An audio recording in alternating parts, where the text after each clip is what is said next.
Hello, everyone. Welcome to this self-knowledge course. Today, we're going to explore the 19th topic in our course for achieving self-knowledge and awakening consciousness. The title of today's topic is States and Events. This is a very important and fascinating subject because it teaches us how to live with greater intelligence by learning how to properly combine the external events of our daily lives with the appropriate internal state of being. Let's begin by reflecting on some of the contrasts we often see in life, contrasts that can be quite surprising. If we take a closer look, we'll notice that many times outward appearances don't match what a person is experiencing on the inside. Take a moment to consider this. In life, we often see very wealthy individuals, people who have all the luxuries others can only dream of. They may own mansions, have large sums of money, beautiful families, and seemingly everything one could desire. Yet, despite all that, they may still suffer deeply. They may be plagued by constant worries, health issues, heartbreak, betrayal, loss, or even problems like sexual dysfunction. And often, despite having everything, they continue to feel the same inner emptiness, an existential void that no amount of money, luxury, prestige, or fame can ever truly fill. We've all seen the tragic cases of famous singers, actors, or powerful public figures who, in spite of their success, fall into depression, some even taking their own lives. And that's surprising, isn't it? Because from the outside, many people believe that if they could only achieve what these individuals have, they would finally be happy. If only I had a better job, they think. If only I had more money, if I were famous, then I'd be happy. But it doesn't work that way. What we fail to understand is that true happiness doesn't come from external circumstances. It comes from having the right internal state. On the other hand, we also find people who have very little by society's standards. They may not meet the usual definitions of success, and yet they live joyfully. They smile often, and they sincerely enjoy life's simple, everyday moments. Why?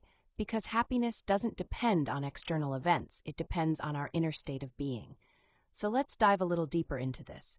Let's take a closer look at the difference between external events and internal states, and how we can learn to combine the two in a conscious, intelligent way. What is an event? Events are all the situations that happen to us externally. They're the circumstances and experiences that unfold around us throughout the day. For example, in just one day, you might have breakfast with your family, commute to work, have lunch with coworkers, wait in a long line at the bank, or get into an argument with your partner. And sometimes we might face much more intense events, like being robbed, losing a loved one, or getting into a serious accident. When we talk to others about our life, we usually describe it as a series of such events. What we went through as children, our graduation day, our wedding, the birth of a child, and so on. We tend to include names, dates, places, external facts that mark certain moments. But that's not the whole picture. What we usually leave out is the internal aspect, the mood or inner state we were in during those events. And that's important because it's often our inner state that determines the true quality of any experience. What is an inner state? An inner state refers to our state of mind, our mood or emotional condition, in the face of any given event. It's important to understand that events are external, while inner states are internal. However, our inner state plays a crucial role in shaping how we actually experience each event. For example, imagine a party. Everyone is attending the same event, but not everyone feels the same way. Some may be joyful and excited, others bored or anxious, and some might be distracted or preoccupied. So even though they're in the same place, each person is living a completely different experience because of their internal state. This shows us the importance of developing conscious inner states so that we can face life's events with awareness and truly learn from them. Only by combining our inner state with external events in a conscious way can we extract the wisdom that every experience has to offer. That's why it's essential to learn how to correctly align our internal states with the events we go through. It's also important to recognize that we often miscombine our internal states with the events we experience. There are many situations where our emotional reactions seem appropriate on the surface, but in reality, they're excessive or completely out of control. Take, for example, a funeral. It's natural to feel grief, but sometimes we see someone so overwhelmed that they collapse emotionally, crying uncontrollably, shouting, or even saying they want to die, or consider a celebration. Someone might be enjoying themselves, but then they drink too much, start dancing on the table, and lose all sense of moderation. These are examples of how, even if our emotional response seems to fit the situation, a lack of inner control leads us to experience the event in an unconscious, unbalanced way. And when we don't know how to manage our internal states, we miss the opportunity to live these events consciously, to truly learn from them and grow. There are also situations where our internal state clearly doesn't match the external event at all.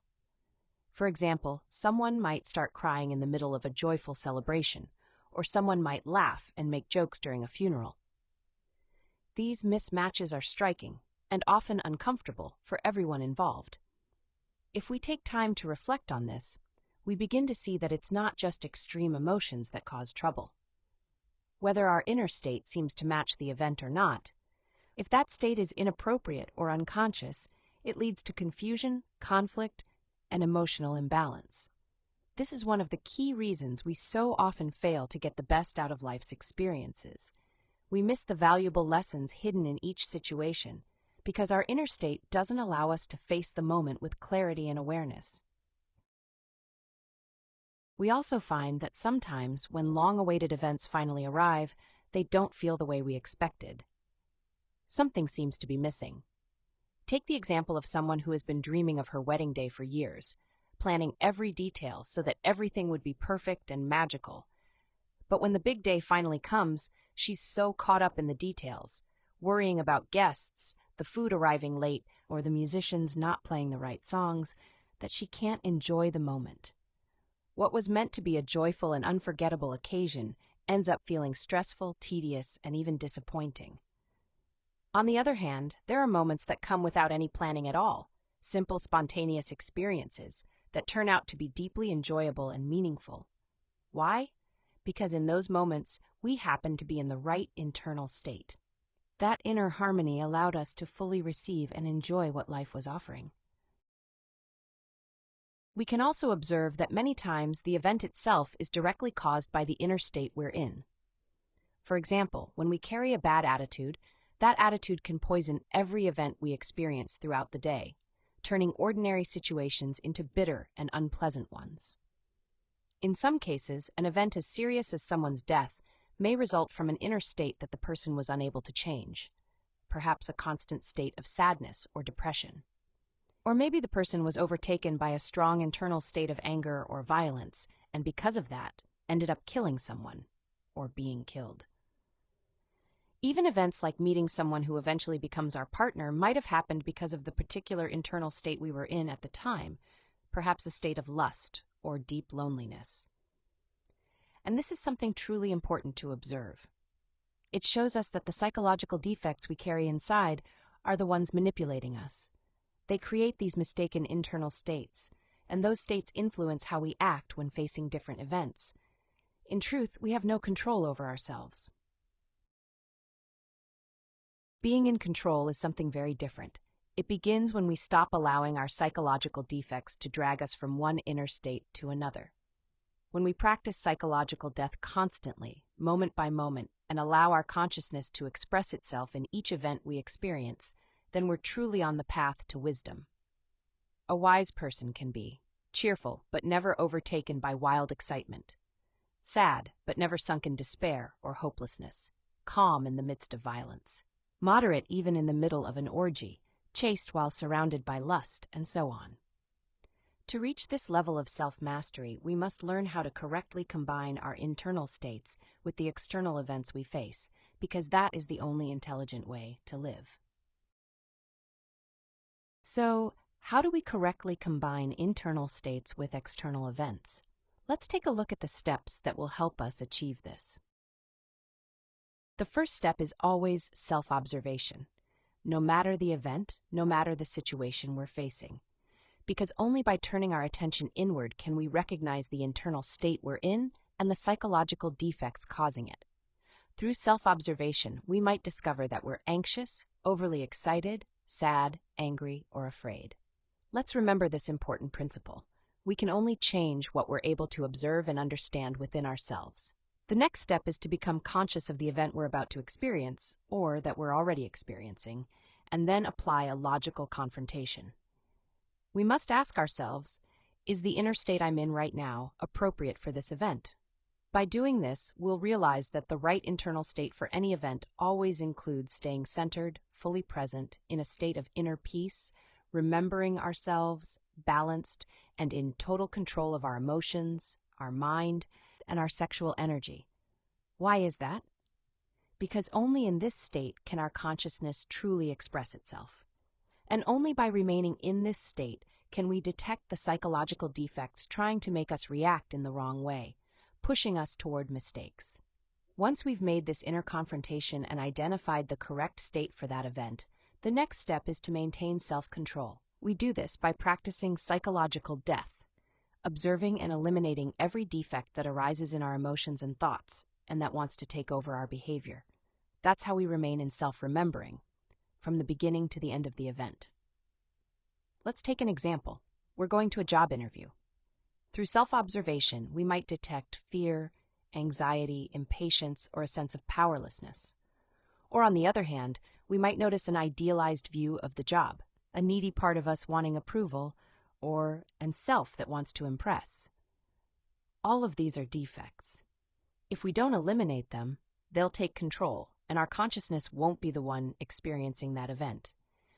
But if we apply the technique we've learned here, we'll draw valuable lessons from every event we go through. By remaining balanced and conscious, we'll experience each situation in the best possible way. This also allows us to transcend any recurrence related to that event, because the psychological defect that would have taken over has now been eliminated. For example, if we find ourselves in an argument with someone, and instead of identifying with the anger that wants to take over, we observe and eliminate each egoic reaction, then we'll be able to maintain the right internal state. And that will help us resolve the situation in the best way, allowing us to transcend the recurrence that was meant to repeat itself with that person. And beyond that, we'll also be able to extract the wisdom, the teaching that the experience was meant to give us. There's something we must deeply understand, and that is how this topic connects to the law of correspondences and the law of attraction. These laws tell us, as it is inside, so it is outside, and our ego attracts what resonates with its vibration. This means that the internal state we maintain regularly determines the kinds of circumstances we attract into our lives. Since our inner life is the magnet that draws in external events, it becomes urgent to eliminate every mistaken psychological state from our psyche. For instance, a person who constantly allows sadness and depression to take over will begin to attract situations that reinforce those states, situations that make them feel even worse. People may start distancing themselves, betrayal might occur, things may go wrong at work, and so on. But why? Because a wrong internal state becomes a magnet for misfortunes. The same applies when someone constantly holds on to deeply mistaken inner states, like pessimism, hatred, melancholy, self-pity, anger, or violence. That person will keep attracting difficult and painful situations into their life. And the problem is that when we allow these wrong states to exist within us, we don't just make our own life bitter, we also end up poisoning the lives of those around us. But instead of reflecting on this truth, what do we usually do? We fall into self-consideration. We justify ourselves. We believe we're in the right. We convince ourselves that we're good people. And in doing so, we never truly change. That's why it's absolutely essential to use self-observation to catch these mistaken inner states as soon as they try to arise, or to recognize when we're already in one, so we can immediately begin to eliminate them from our psyche. There's another aspect we need to reflect on in connection with this topic, and that's personal events. We must understand that each of us experiences personal events, those difficult or uncomfortable situations that arise in our daily lives. What truly matters is realizing that some situations can be changed while others cannot. And every situation, whether modifiable or not, comes to us as an opportunity to develop the virtues and wisdom we're still lacking. So yes, There are personal events that are modifiable and others that are non-modifiable. But in both cases, the key will always be the internal state with which we face them. This is important to grasp because so often we waste energy and time. We get caught up in negative internal states instead of recognizing when a situation can actually be resolved and then taking clear action to fix it, all while maintaining the right inner attitude. Let's take a simple example. You rush out of the house, and once you're already on the street, you realize that you've locked the door, with your keys still inside. This is a personal event. It's definitely uncomfortable and frustrating, but it's also modifiable. Now, if we don't apply what we've learned today, what usually happens? We get completely identified with the situation. Defects like despair or anger start to arise. We complain, we yell. We might even start blaming our partner for leaving the keys inside, and the partner blames us. Suddenly, a simple problem has become a very unpleasant experience. But if we put this teaching into practice, we begin by observing ourselves. We notice and eliminate the psychological defects that begin to appear, and we analyze what the correct inner state should be for this moment. We'll realize that what's needed is calm. We accept that this is a modifiable event, and we shift our focus to the solution, whether that's calling a locksmith or even breaking a window. And we carry out the solution while remaining in self-control, holding the right internal state from beginning to end. Now, the second type of personal events are the non-modifiable ones. These are painful situations that cannot be changed, no matter what we do. For example, the death of a loved one or a pet, or discovering that our partner has been unfaithful. No matter how much we want to fix or undo those events, they've already happened. They are now unchangeable facts. And that's why we often sink into despair. We identify so strongly with the pain that we fall into deep suffering. We lose control of our inner state instead of accepting the reality and choosing to live the situation in the best possible way. How we react to the different events in our lives is a reflection of the quality of the inner work we're doing. But non-modifiable events especially have the power to plunge us into suffering, and those states of suffering block our consciousness. They prevent us from awakening and from seeing the wisdom hidden inside the experience.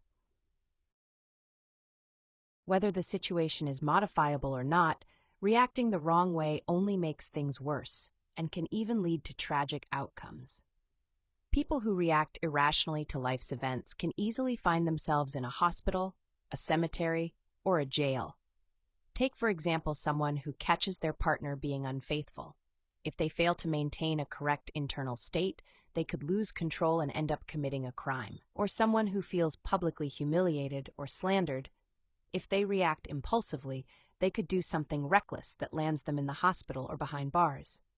And the real problem is this: we don't know how to avoid or escape the suffering we bring upon ourselves, especially when it comes to those difficult personal events, and even more so with the ones that cannot be changed. That's why we need to reflect on two key aspects that can help us free ourselves from suffering. The first thing we must do is not to identify with the pain. That may sound difficult, but we must remember that we only fall into suffering when we identify with the pain. And that's the real danger with non-modifiable events. We tend to become completely identified with the pain. We feed it with negative thoughts and emotions. We give in to despair, grief, self-pity, anger, resentment, and all of that only makes the pain grow stronger. As a result, we lose the ability to act consciously, and we miss the lesson hidden in the experience. We have to remember, consciousness does not suffer. Consciousness observes. Consciousness understands. Yes, pain may come, but suffering is always optional.